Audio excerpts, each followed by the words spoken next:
Your chief medical officer just got a call from legal. A patient is alleging harm from an AI assisted diagnosis.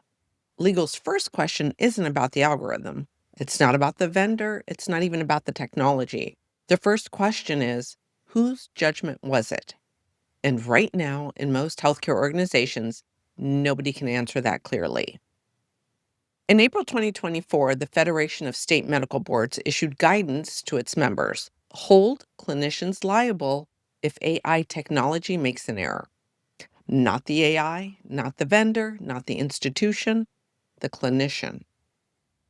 As one legal analyst puts it, under current U.S. malpractice law, liability rests on the reasonable physician under similar circumstances standard.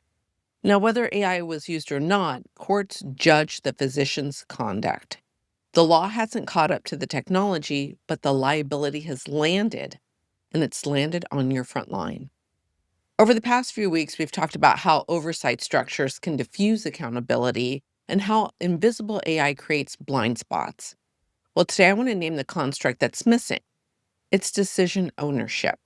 Not oversight, not review, not approval, but ownership. And here's the distinction that matters. Oversight means someone reviews. Approval means somebody signs off. But ownership means someone is accountable for the outcome, not just the process. Now, in traditional clinical practice, this is clear. A physician owns a treatment decision. A surgeon owns the surgical plan. A prescriber owns the medication order. There's a name attached to every consequential choice. But AI starts to blur that line. When a clinical decision support tool recommends a course of action, who owns the recommendation? When an algorithm stratifies risk and a clinician acts on that stratification, whose judgment was exercised? The research tells us something important here.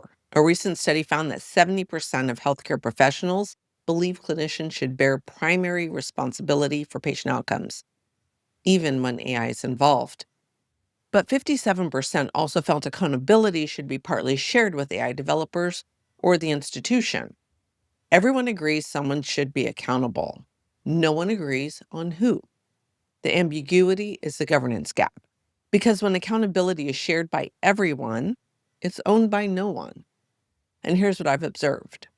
Most organizations have built oversight structures. Very few have built ownership structures. They can tell you who reviews AI decisions. They cannot tell you who owns them. Let me make this practical. A governance process can do a lot. It can assess risk. It can check validation data. It evaluates bias. It can recommend deployment, document the review. But a process cannot be held accountable. Only a person can. And that's why signature matters. When an executive authorizes deployment of an AI tool, their name goes on it. When a clinician acts on an AI recommendation, they own the outcome. That signature, whether literal or implied, is what creates accountability. Without it, you have documentation. You don't have ownership. The same principle applies at every level.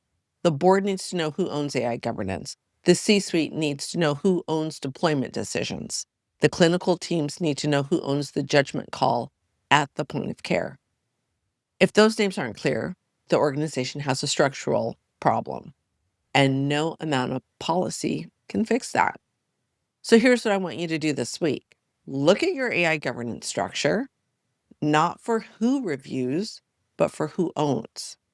For every AI-influenced decision category in your organization, can you answer this question? If this decision leads to patient harm, whose name is on it? Again, not the process, not a body, a person. If you can answer that question clearly for each category, you have decision ownership. If you can't, you've identified where the work needs to happen, because once you've established who owns AI decisions, the next question is, how do they demonstrate that ownership to the board? That's where governance becomes visible, and that's where we're headed next.